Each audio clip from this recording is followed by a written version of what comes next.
Na aparentemente comum segunda-feira de 28 de julho de 2008, o dia estava terminando como qualquer outro.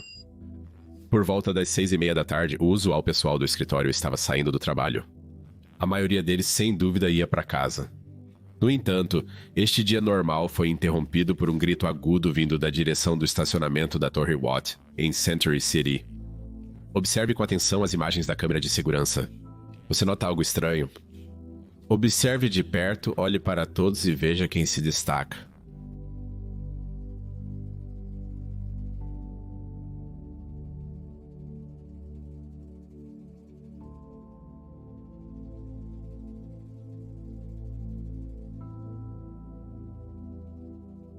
Se você adivinhou o homem alto de camisa branca, acertou. Os detetives também notaram exatamente isso. Parecia extremamente estranho para todos estarem indo em direção à fonte do barulho e confusão, e este homem estar ocupado com seu telefone enquanto tudo isso está acontecendo. Fique atento para entender sua conexão com este caso e essa história cheia de reviravoltas, que surpreenderam até os detetives mais experientes designados para investigá-la. Oficiais do Departamento de Polícia de Los Angeles e paramédicos chegaram rapidamente ao local. Oficiais da polícia de Los Angeles e paramédicos chegaram rapidamente ao local. E no terceiro andar do estacionamento, eles descobriram uma mulher caucasiana alta e esguia, deitada em uma poça de seu próprio sangue. Parecia que ela havia sido esfaqueada várias vezes e estava entrando e saindo de consciência. Pelo menos 2 médicos e um espectador correram para ajudar. A mulher foi levada imediatamente ao hospital. Infelizmente, ela foi declarada morta no local. O Departamento de Polícia de Los Angeles iniciou uma investigação sobre o caso. A testemunha Edwin Rivera forneceu uma descrição do agressor como um homem alto e magro, vestido com um moletom com capuz preto e jeans. No entanto, Rivera admitiu não conseguir discernir as características faciais do agressor. O agressor foi visto pela última vez, saindo do estacionamento em um veículo utilitário esportivo vermelho. A vítima foi identificada como Pamela Fayyad, de 44 anos. Ela sofreu múltiplas feridas na cabeça, pescoço e peito, além de várias feridas nos braços. A ferida fatal foi um corte profundo na frente do pescoço dela. Notavelmente, nenhum dos pertences pessoais de Pamela Fayyad foi levado e não havia sinais de agressão sexual. Isso sugere que o objetivo do agressor era somente matá-la. Para desvendar os eventos que levaram à morte de Pamela Fayyad, os investigadores reconstituíram suas ações e circunstâncias antes do incidente.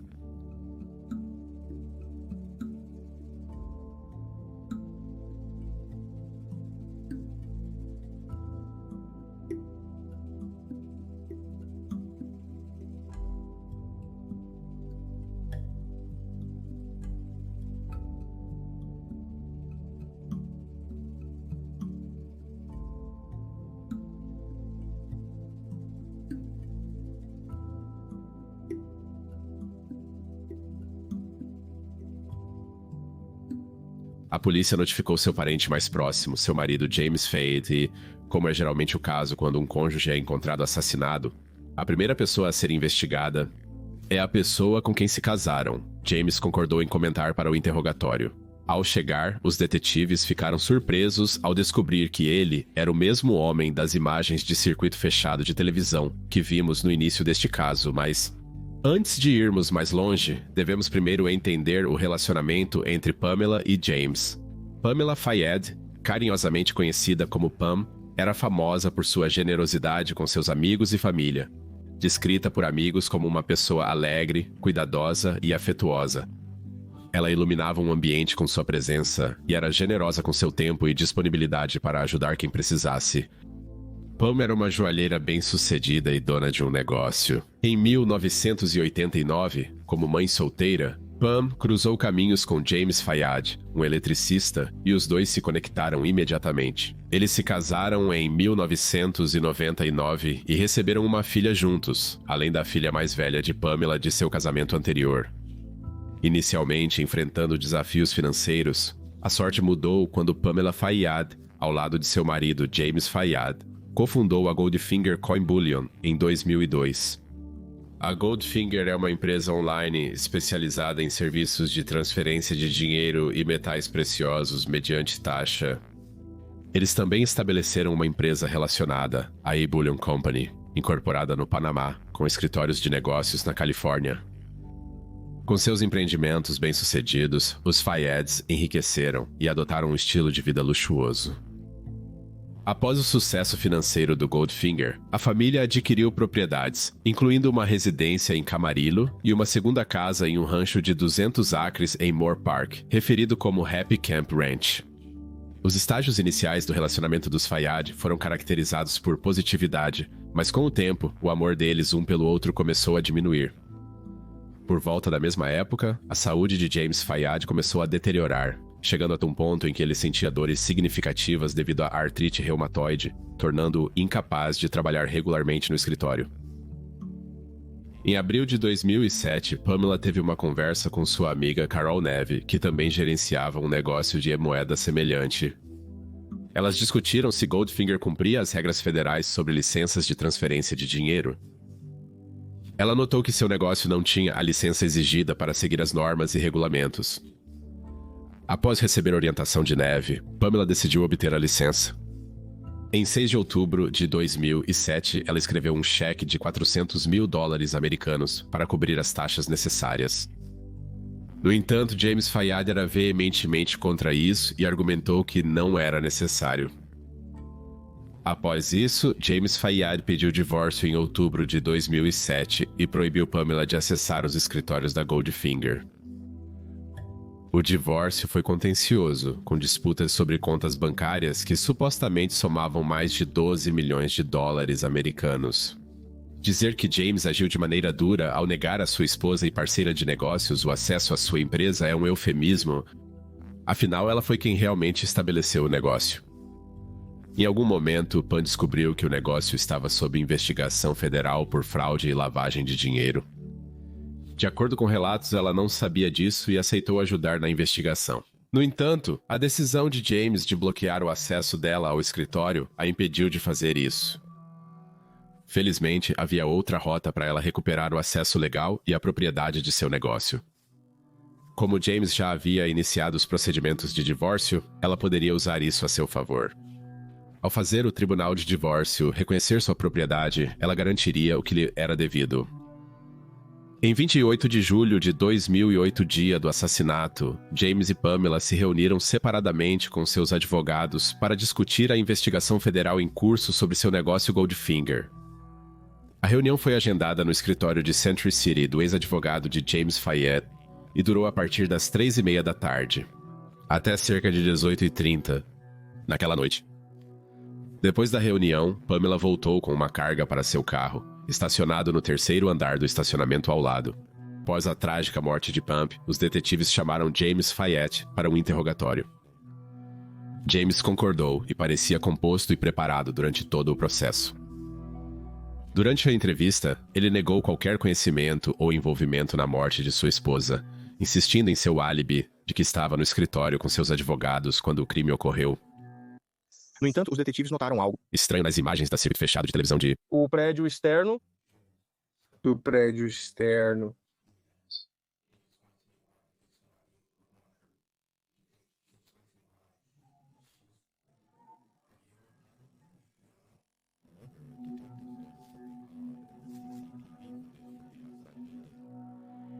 O comportamento de James Fayed na câmera era peculiar. Ele parecia estranhamente calmo e curiosamente preparado para o que estava acontecendo ao seu redor.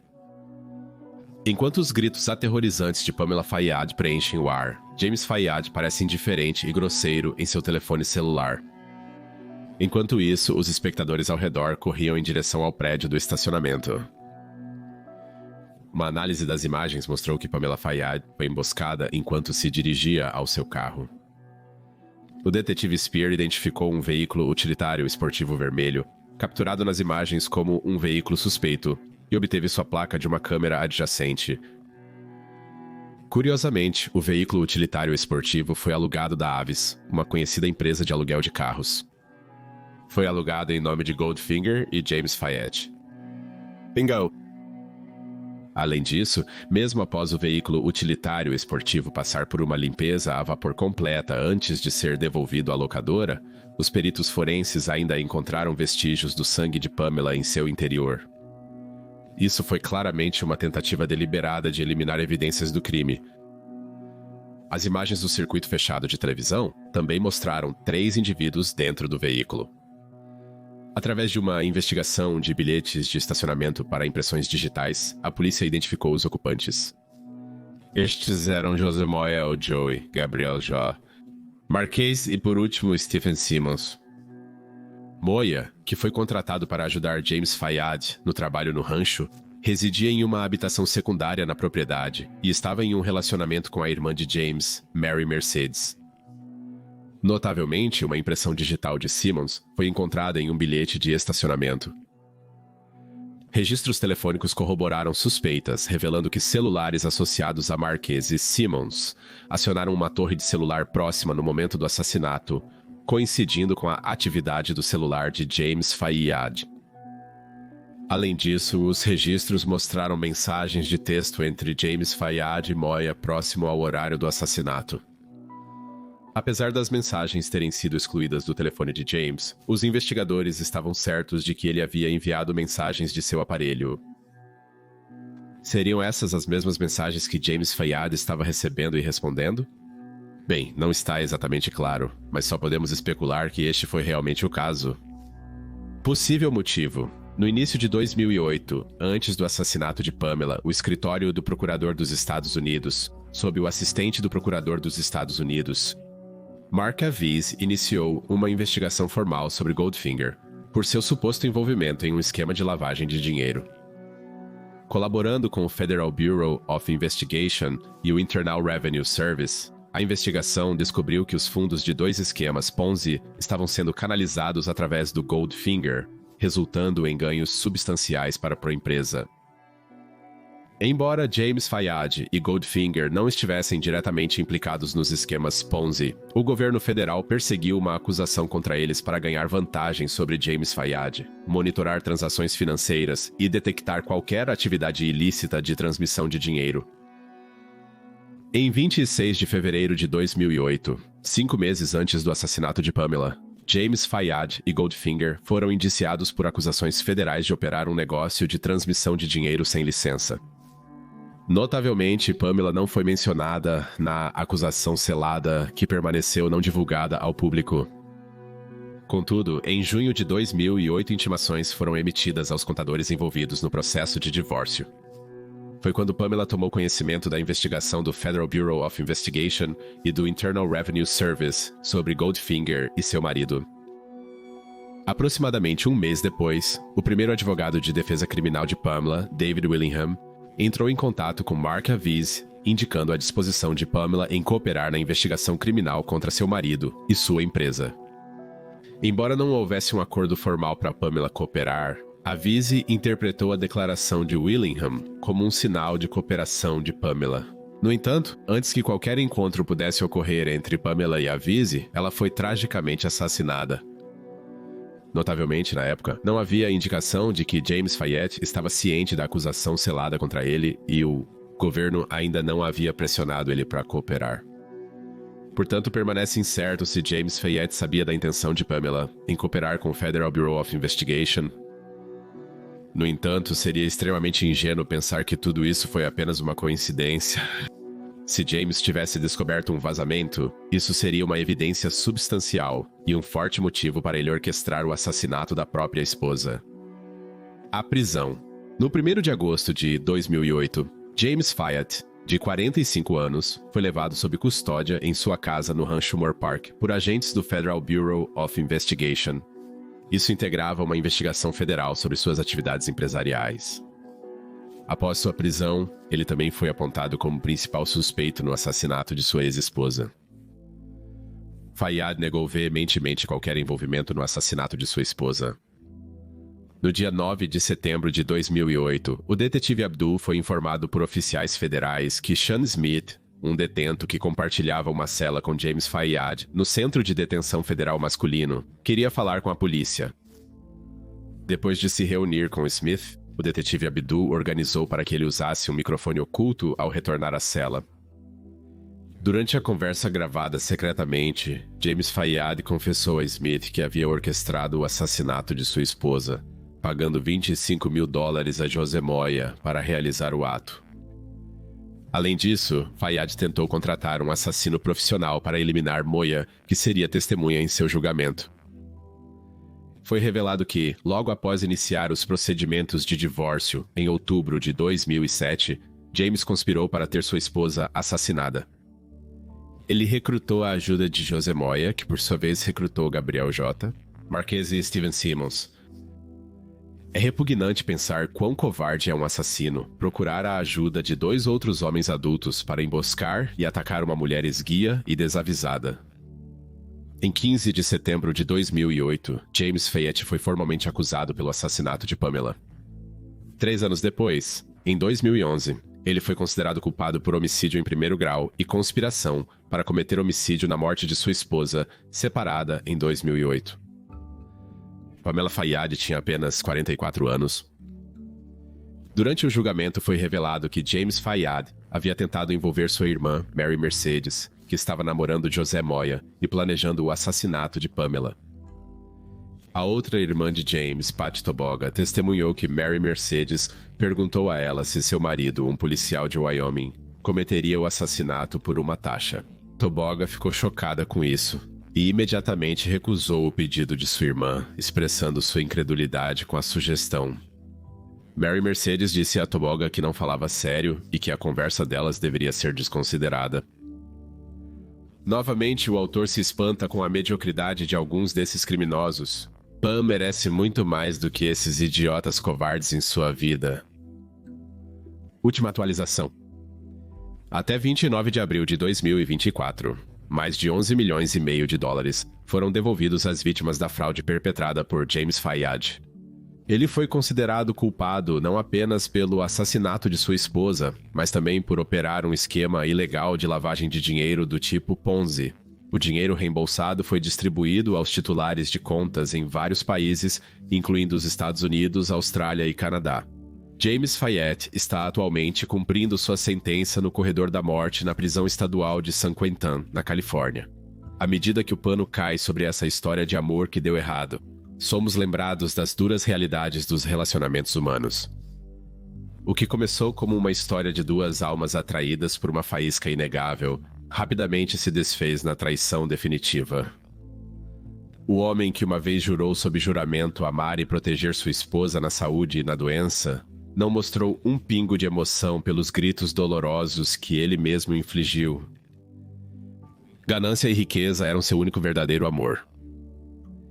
De fato, este caso é uma interpretação distorcida dos votos solenes entre marido e mulher até que a morte nos separe.